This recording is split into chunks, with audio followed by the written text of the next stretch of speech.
Histoire de l'église de Don Charles Poulet, le christianisme sous les Carolingiens, chapitre 2, le peuple chrétien suite.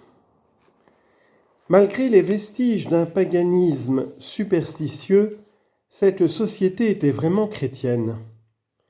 Les pèlerinages deviennent des centres d'attraction vers lesquels accourent des foules immenses.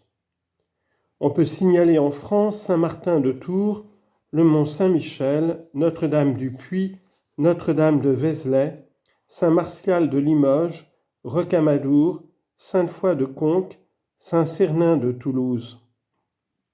À l'étranger, Saint-Jacques de Compostelle, Rome, le Mont Cassin, Saint-Michel du Gargano. Enfin, le pèlerinage des pèlerinages, Jérusalem. Les grandes routes de l'époque convergent vers ces lieux fameux. Des milliers de malades y obtiennent leur guérison. À eux se joignent des pénitents de toutes conditions, et jusqu'à des hauts barons qui viennent expier leurs méfaits et leurs rapines. Sur cette dévotion se greffe celle des reliques, et souvent une des fins du pèlerinage est d'en obtenir une, soit un linge ayant reposé sur le tombeau du saint, soit de la poussière tirée de ce tombeau, soit surtout quelque ossement. Chapitre 3, le mouvement littéraire. 1. L'enseignement chrétien.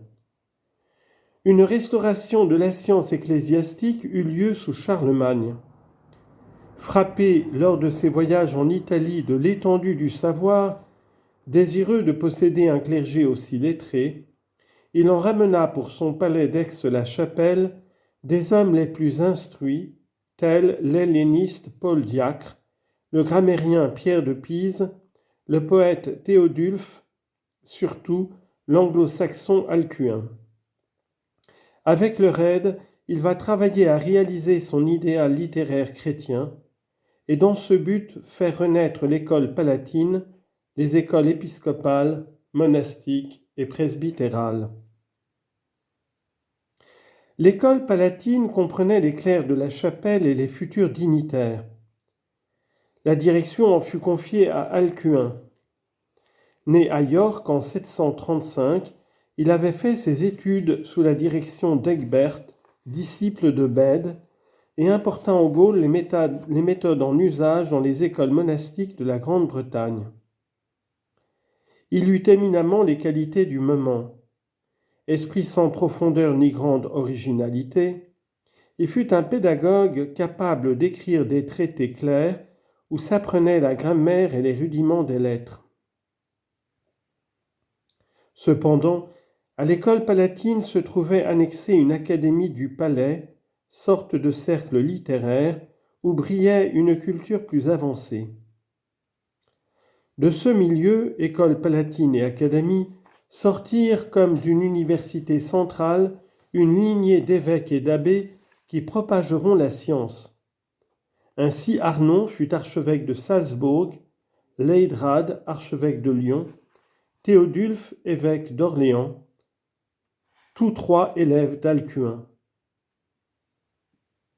Ils fondèrent des écoles épiscopales fameuses, telles Lyon sous Leidrade, Agobard et Rémy, Orléans sous Théodulphe et Jonas, Reims sous Hébon, Hincmar et Foulques. Mayence qui prit tant d'éclat sous Rabanne mort, Metz, Verdun, Paderborn, etc. Comme école monastique, citons Fleury-sur-Loire, Corbie, au diocèse d'Amiens, où se formèrent les Pascazes Radbert, les Anchères et les Ratramnes, et qui essaima en Saxe, y fondant la nouvelle Corbie. Au diocèse de Mayence brillèrent Saint-Alban et Fulda, au diocèse de Spire Hirschau, dans le nord, Saint-Amand, etc. Plus tard fleuriront surtout Chartres, Angers, Cluny et Lebec.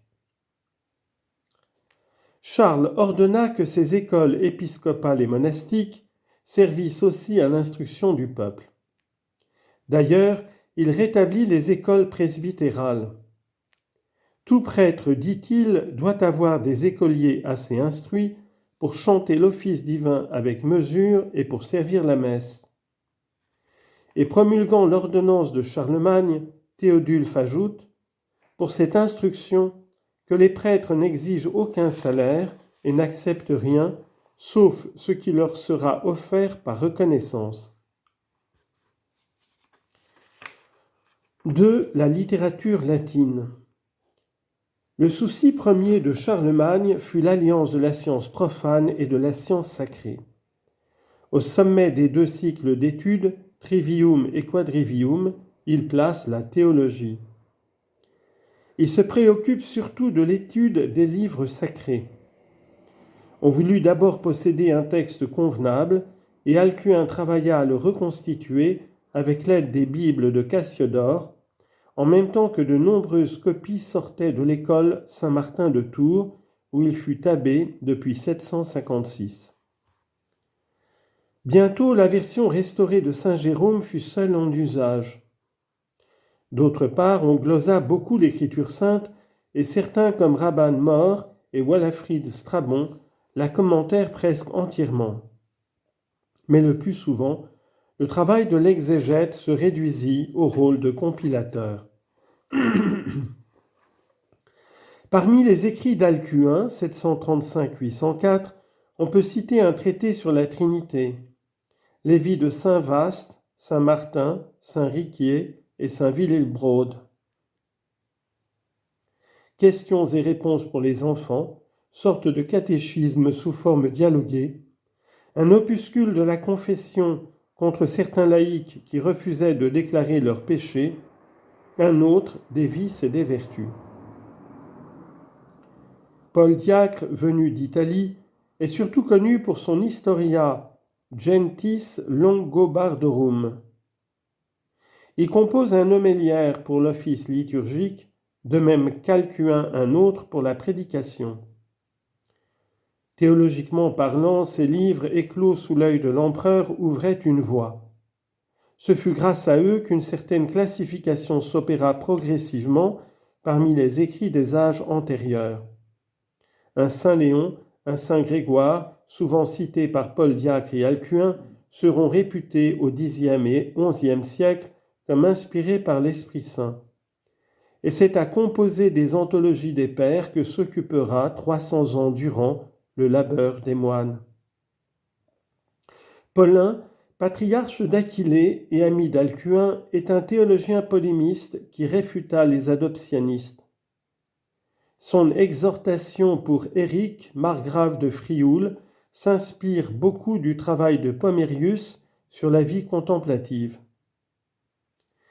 Théodulphe d'Orléans, 821, Gau, né en Italie, est le grand poète de l'époque.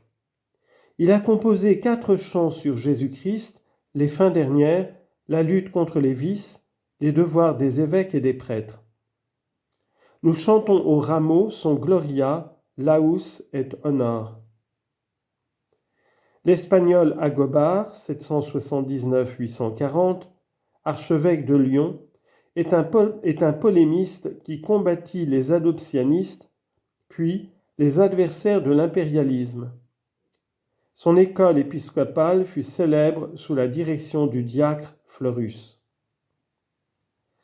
Rabban Mor, 776-856, abbé de Fulda, puis archevêque de Mayence, fut l'un des grands instructeurs de la Germanie. Véritable encyclopédiste, il commenta presque toute l'écriture et composa un traité De Universo. Son disciple, Wallafrid Strabo, 807-849, abbé de Reichenau, organisa les études dans son monastère et rendit ainsi à l'Alémanie le même service que Rabban Mor dans l'Allemagne du Nord. Jean Scott Érigène est une personnalité très discutée.